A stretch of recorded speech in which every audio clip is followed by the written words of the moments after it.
Welcome back to All the Work, my restoration slash refurbishment slash awesomeification of my 1987 Ski Supreme. I am Joe, a stay-at-home dad who got permission from his wife to take on this project with no previous boating experience. Now, if you watched the last video where I foamed the boat, you'll notice that I've done quite a bit of cleaning up. I did a whole section of working on the boat, cleaning up the foam where it was muffin topping out of the holes, and did not hit record on the GoPro. So that is my bad. Now you are getting a scene of what the next phase is. Now I've got a router there, and you saw a little close-up where I was sticking my fingers in a hole that I had already routed just to test it. I am going to router in on the foam so that I can take the old discs and the old little pieces of flooring that I cut out and put those back in, so that when I fiberglass all back together, I have all those pieces in there versus holes, so I gain even more structural integrity of the whole thing. This is me trying to do every little thing I can to keep this side of the boat stiff and structurally sound after drilling, I think, 49 holes in that side of the boat. The driver's side, I will be doing a more traditional method of patching those holes just by cutting the foam off flat and then fiberglassing over with some 1708 matte. And now I am doing a little bit of sanding up in there to get cleaned up and get ready for the next phase, which is once again going to be fiberglassing.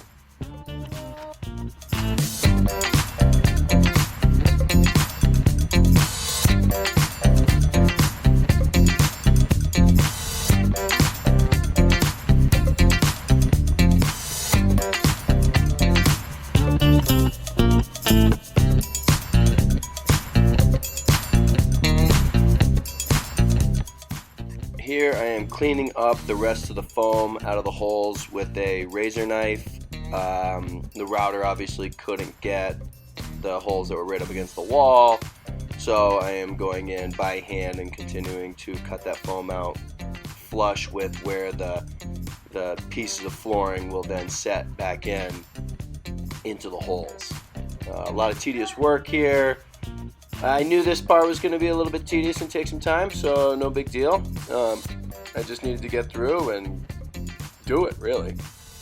And then continue to clean up and get things organized in the boat, so I'll be ready for fiberglassing tomorrow.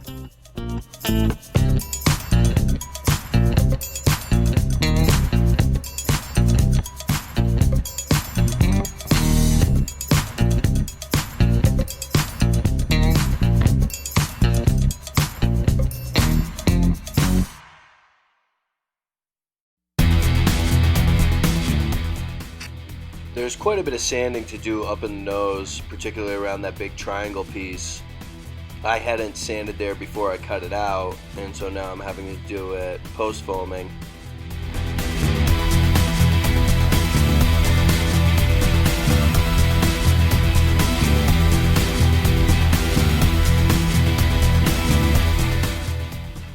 Fortunately, at this point, I have the proper sanding discs. However, what I find is the packet of sanding discs I got, I go through faster than anticipated. So I have 1040s, which I rip through, and then I go through the 1060 grits, and then I go through the 1080 grits, and I'm just kind of working my way up through the pile. I do need to order more, but that's not happening yet. Here you can see me chipping out old rusty metal from the engine mounts. These things are quite rusty, quite dirty. And that was just the point where I started chipping away. I got chipping and made a big mess and did as good as I could right there, and then back to more sanding, still with the 40 grit at this point. The naked fiberglassing that I had done with no gel coat over it gums up the sandpaper really fast, and I didn't really appreciate how much of an issue this was until after watching a video from Andy at Boatworks Today and realizing that I should have been gel coating over the fiberglass after I'd finished it as part of the curing process, but also it makes it quite a bit more sandable once you have it gel coated over it. the wax just doesn't come up your sandpaper as bad, I guess. So here I am, just kind of leaning into it, putting some elbow grease into this thing, trying to get it cleaned up. There are spots where the foam is stuck into the old fiberglassing, and I really can't dig that foam out with the sander, so we'll see how that lasts long term.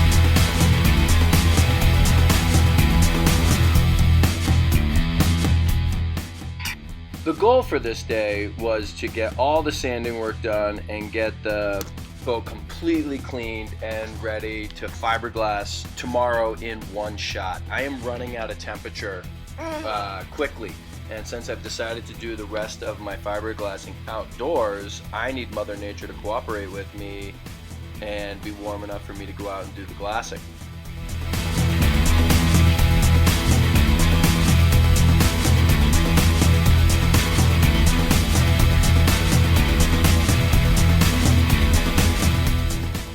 Here we are moving into a little night work.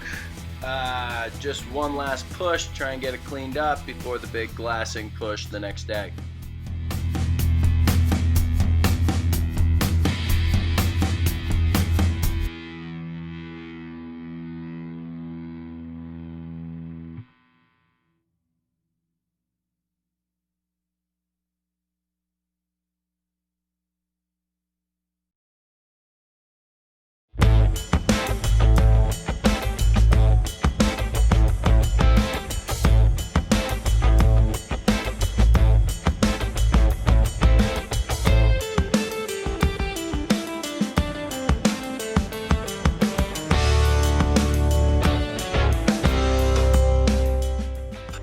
So here we go. What I thought was going to be my last day of fiberglassing work on the boat. I say I thought because I know now I'm going to get out there again for sure. When I start off the morning realizing that I should have done more the night before, I am cleaning up around where the power cord for the seat heater comes up through the gunnel on the inside. That needed some special attention. Pretty tough area to get to. That's kind of been a chore the whole time, is getting up under that gunnel right there. But I get it cleaned up to the point where I can gel coat it, and I think I'll be in good shape. I am using my small little Dremel here. That is Dylan trying to get a bagel. And I am also finding other little areas around the boat that I need to do a little bit more dremeling work. I think last night as I was going to bed, I saw some extra bubbling. So I'm starting the morning out with a little bit of grinding, which is not ideal, but it needs to be done because I want this boat to be done right.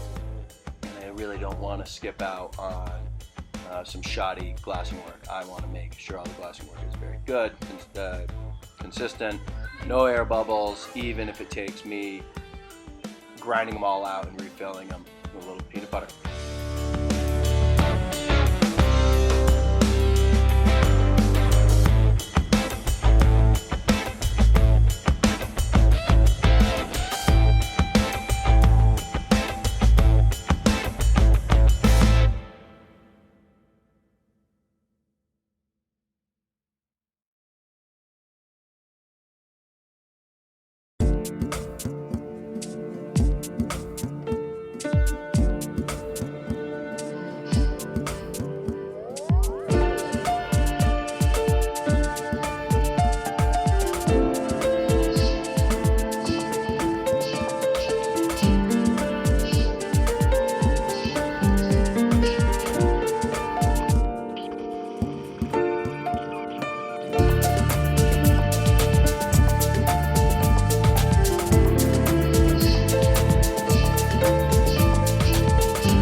is a considerable amount of cleanup going on at this phase. The hole or the crack that was up under the engine mounts there, the fiberglass there was a little dry on top, so I had to go and shave off the top of it, but I had to be super delicate, making sure that I didn't actually drill through that old hole and ruin the repair that I had done. So that was a little tedious, but I got up there and got that done.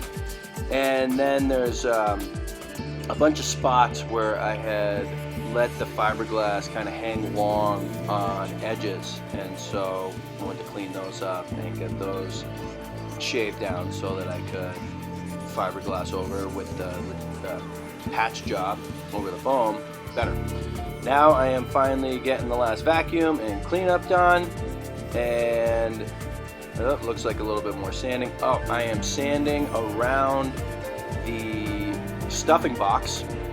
That is the hole in the boat where the shaft goes through, because there's a big crack around that, and I think a lot of water was coming into the boat through that. So I am going to put some extra fiberglass there. I'm also going to be fiberglassing around where the rudder goes down through the boat, and there's some cracking going on there, so I am going to go in and fiberglass around that and the stuffing box to try and shore this thing up even more. I assure you that the cracking is not as bad as you're envisioning, that it is more superficial stuff that I'm repairing. This is not structural, I would say. I hope. Now I have pushed the boat out into the driveway, and I am creating a greenhouse, actually. Just a simple rope attached to the cleat on the nose of the boat, up to a screw I got in the back of that beam, putting a tarp over it. The weather said it was going to be 60 degrees this day, so I figure with this tarp protecting me from the wind and give me a little bit of heat value, I'm going to get up into the mid 60s where I need to be fiberglassing. I actually get up into the high 70s, low 80s with this setup, and it was kind of ideal glassing weather.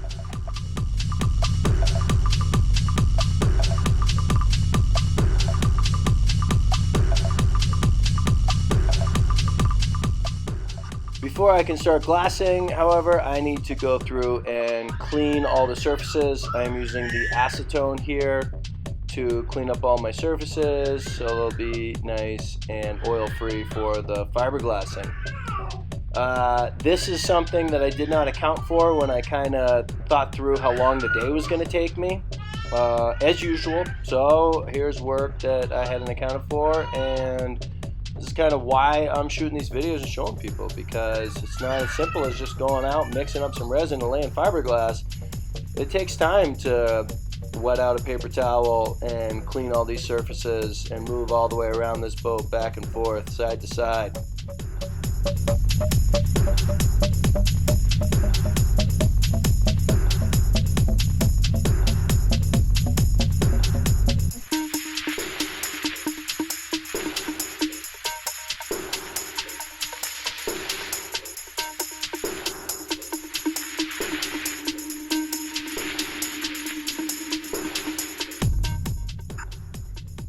Here I am placing the fiberglass discs and the pieces that I cut out of the floor into all these holes. Again, this is so that I can put a little peanut butter in the hole, smush in these little discs. Here I am trimming a couple down, because when I put that fiberglass in up the sides of the stringers to connect to the floor, I made a couple of the opening smaller, so I am sanding down the little disc, putting them in. Again, this is time I didn't account for. More in and out of the boat, more custom fabrication to get this thing to come together right. Dylan, do you need a drink of water?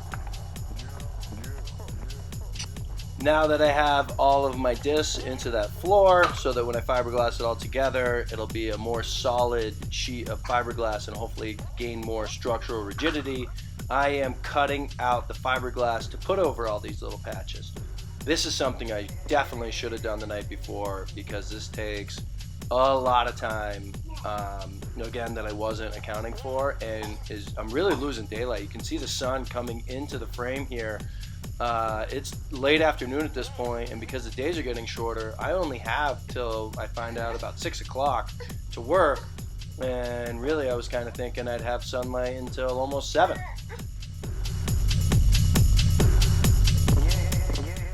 Here we go, first round of peanut butter that I'm mixing up. I'm starting up under the nose because that's kind of the hardest area to work, so get the tough stuff out of the way.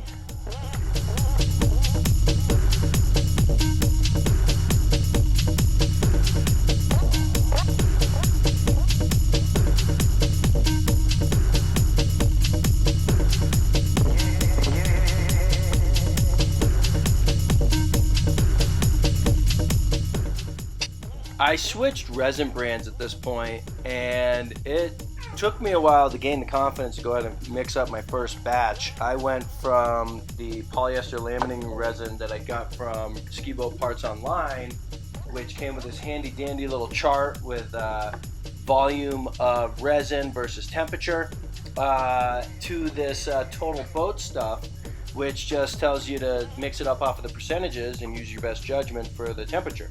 So I mixed up the first batch way hot, which means that it hardened way quicker than I anticipated. You're hoping for 10 to 15 minutes of work time. I'll bet I got 6 minutes of work time out of that first batch. So that was less than ideal. And to be switching resins and relearning some of this stuff on the fly on a day where I'm already running out of time and thinking that this is my last day of fiberglass, trying to get the whole thing complete was less than ideal. But whatever, it is what it is.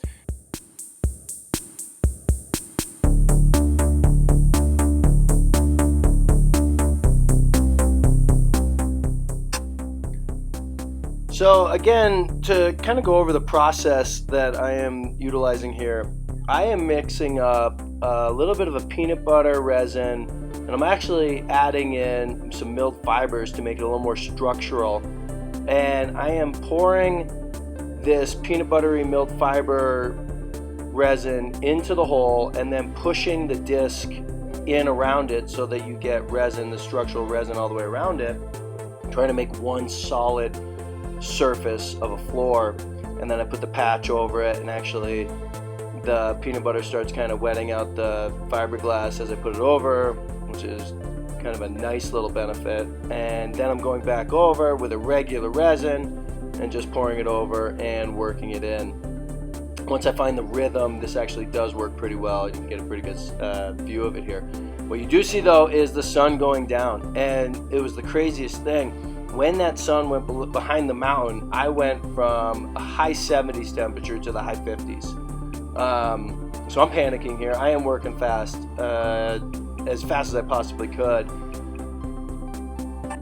I did want to slow this part down so you could see what I've been talking about. I have pulled the discs out that were sitting there, and now I am pouring my fiberglass resin / peanut butter slurry into the holes. There you can see pouring it in. A couple of holes that are out of view of the camera. And then once I got this done, I will take those discs and I will smush it into the hole. You can see that it kind of spooges up around it. And then after that, I can just lay the fiberglass back on top, and I have my complete floor. I am mixing up a couple last batches because I do want to finish up the passenger side here before I am done for the night. At this point, I've totally given up on the driver's side as well as around the prop and the rudder. I'm hoping that I got enough heat holding in the resin itself that I can still work it in, even though I'm working below 64 degrees here, which is the minimum working temperature. I just want to get it done. And then I wanted to lay these 2 long sheets of fiberglass to finish this thing off. Again, trying to gain the structural integrity of this floor that I cut into with 49 holes in it. Just 2 long sheets of it, one last big batch of resin, and then pour it out, roll it in. And even though I'm scrambling, making things happen here at the end, later on, when push comes to shove, this actually worked out fantastic, and I couldn't be happier with the situation.